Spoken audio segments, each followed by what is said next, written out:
E aí, turma? Somos um grupo da Física Nuclear e quem vai apresentar é o Jean, eu, né? O Pedro e o José. O que é a energia nuclear? Resumidamente, a energia nuclear ou atômica é a energia produzida nas usinas termonucleares, que é utilizado o urânio e outros elementos como combustível para a produção da mesma. O princípio de funcionamento de uma usina nuclear é a utilização do calor para gerar a eletricidade, né? O calor é proveniente da fissão dos átomos de urânio. O que seria os átomos de urânio? O urânio é um recurso mineral não renovável encontrado na natureza, que ele também pode ser utilizado na produção de material radioativo para uso na medicina. Mas além disso, que seria um fim pacífico, o urânio pode ser também utilizado na produção de armamentos como bomba atômica. Isso sendo um fim não muito legal, né? Um fim para a guerra. Além disso, a energia nuclear, consequentemente com a evolução dos anos, ela foi se tornando mais segura do que era no passado. E após isso, eu vou falar algumas vantagens de se obter energia nuclear e algumas desvantagens que ainda há ao obter a energia nuclear. A energia nuclear, ela não libera gases estufa, ou seja, que isso é bom para o nosso planeta. Ela precisa de uma exigência pequena diária para a construção de uma usina. Não ocupa muito espaço. Ela tem uma grande disponibilidade do combustível, um pequeno risco no transporte do combustível e pequena quantidade de resíduos, independência de fatores climáticos, ventos e chuvas, que para a produção da mesma, né? Mas também tem algumas desvantagens, né? Então, que tem uma desvantagem que é o lixo nuclear é radioativo, deve ser armazenado em locais seguros e isolados para que não prejudiquem ao ser humano e o meio ambiente. Ela é a mais cara, né? Quando comparada às outras formas de se obter a energia para o nosso consumo.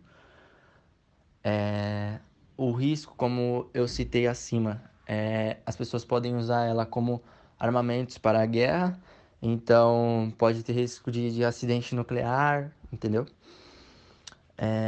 E também problemas ambientais devido ao aquecimento de ecossistemas aquáticos, pela água de resfriamento dos reatores. E é isso. Agora vamos para fissão nuclear, que é uma parte que explica a física nuclear. Oi, eu sou o Pedro e vou apresentar a parte sobre fissão nuclear. A fissão nuclear nada mais é que um processo natural que consiste no decaimento de núcleos atômicos instáveis em núcleos atômicos menores, por meio da captura de nêutrons lentos. Nesse processo, uma grande quantidade de energia é liberada em forma de radiação, em virtude da diferença de massa entre o núcleo original e a soma das massas dos núcleos resultantes do decaimento radioativo. Bom, essa é a teoria. Mas explicando de uma maneira que vai ficar bem mais tranquilo de entender, bem mais simples, porque a teoria quase ninguém entende, pelo menos eu não entendi. A fissão nuclear é a quebra do núcleo atômico em outros, que acontece por causa de um bombardeamento de nêutrons em um núcleo físsil. Esse núcleo físsil é um núcleo atômico que tem os tamanhos e as propriedades adequadas para passar por esse bombardeamento de nêutrons. Os núcleos físseis podem se quebrar e originar outros dois núcleos atômicos, alguns nêutrons e uma quantidade boa de energia. Um bom exemplo de núcleo físsil é o núcleo físsil urânio 235, que são mais utilizados ou só utilizados em usinas nucleares. Depois desse bombardeio no urânio 235, o urânio é dividido em criptônio 92 e um bário 191. Esses 235, 92 e 191 é a massa de cada um. Ou seja, o urânio pesa 235, essa é a massa atômica dela. O criptônio tem 92 de massa atômica e o bário tem 191 de massa atômica. Além de gerar outros 3 nêutrons e uma vasta quantidade de energia liberada. No processo da fissão, tem uma grande quantidade de energia que é liberada, como eu acabei de mencionar. E essa energia pode ser usada para geração de energias nas usinas nucleares. E a maior parte dessa energia que é gerada é utilizada para aquecer a água até o estado de vaporização, que quando libera o vapor do confinamento, ela pode mover grandes geradores, que operam segundo o princípio da indução eletromagnética. Mas essa não é a única aplicação. Outra aplicação que a gente pode dar de exemplo aqui também em aplicações é na medicina, porque a medicina nuclear utiliza vários radioisótopos para a obtenção de imagens detalhadas de diversos órgãos. E isso é o que eu tinha para falar sobre fissão. Agora o José vai falar sobre a fusão nuclear. Obrigado.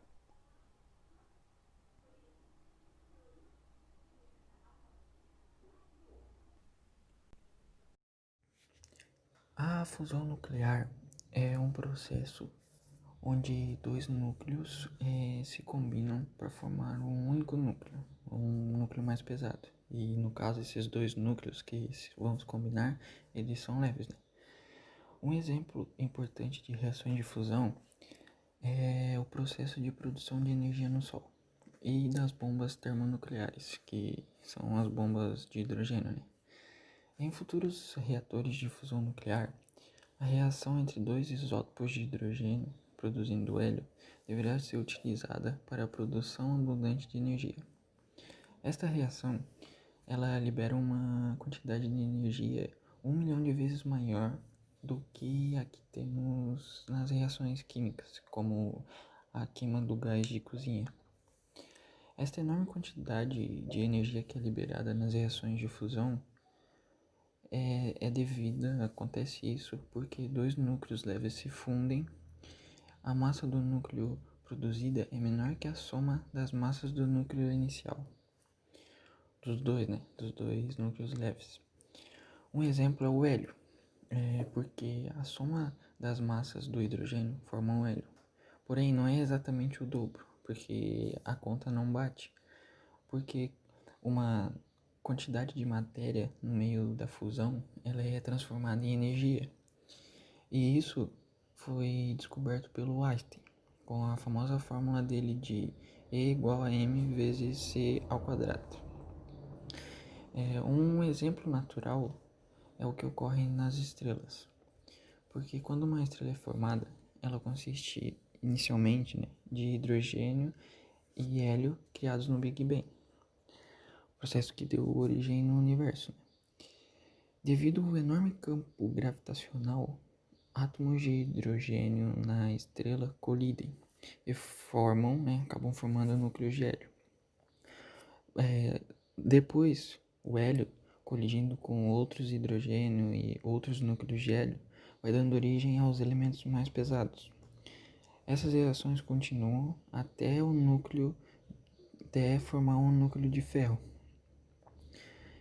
A partir do ferro, não ocorre mais nenhuma fusão na estrela, porque aí o processo passa a ser energeticamente desfavorável. Quando uma estrela ela converteu uma apreciável fração do seu hidrogênio e hélio em elementos mais pesados, ela passa daí para a sua etapa final de vida, né? Que daí vem a ocorrer explosões e essas coisas. Embora a fusão seja um processo energicamente favorável para os núcleos leves, né? Ela não ocorre naturalmente na Terra, pois as dificuldades naturais para aproximar os reagentes para que as forças nucleares possam atuar. Aí tem muita dificuldade nisso, por causa do fato da temperatura e essas coisas. Assim, qualquer sistema físico em que se possa controlar uma fusão nuclear na Terra é chamado de reator de fusão nuclear ou reator termonuclear. A energia limpa gerada nesses reatores, ela pode ser convertida em energia elétrica e abastecer várias pessoas de forma infinita e bem mais eficaz dos modos que são usados hoje em dia. Mas essa energia ainda não conseguimos fabricar pela dificuldade de gerar uma fusão. O reator, ele funciona praticamente igual ao Sol. Ele colide os átomos de hidrogênio e gera os átomos de hélio. A dificuldade está em gerar a energia para, para que a barreira do Coulomb seja vencida e daí possa fazer a fusão. Para isso ocorrer, é necessário umas temperaturas que passem de 90 milhões de graus Celsius. O urânio, ele é um elemento químico, né? Que ele é encontrado na natureza em forma de rocha. E existem diversos isótopos dos átomos de urânio, ou seja, átomos que possuem o mesmo número de prótons no núcleo, no núcleo, mas eles se diferem em relação ao número de nêutrons. Normalmente é encontrado nas minas o urânio do tipo 238, que ele é encontrado em 99,3%. Os outros 0,7% é o urânio do tipo 235. O urânio 238 é considerado um isótopo fértil, porque desse urânio se dá origem a outros elementos por reação nuclear.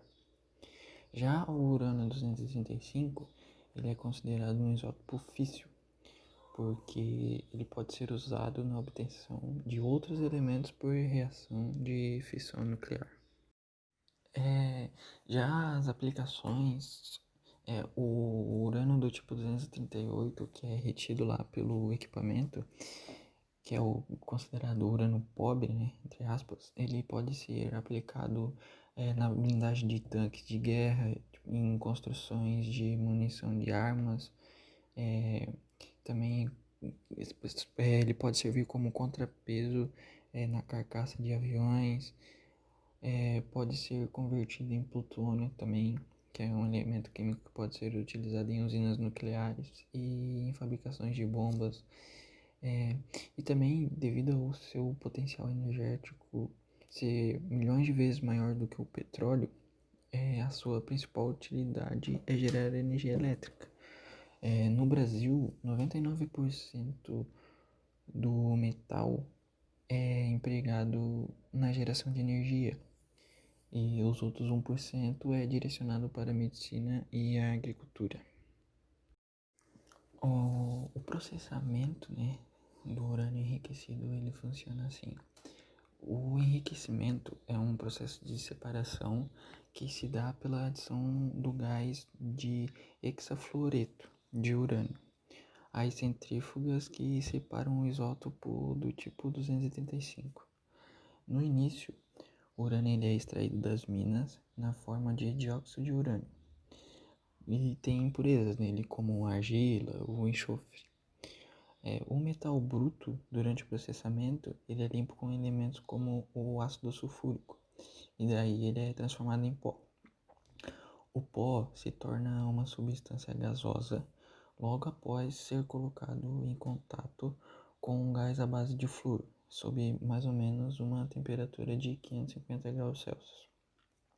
Aí essa substância gasosa, ela vai passar por outro banho de flúor, só que daí numa temperatura de 350 graus Celsius.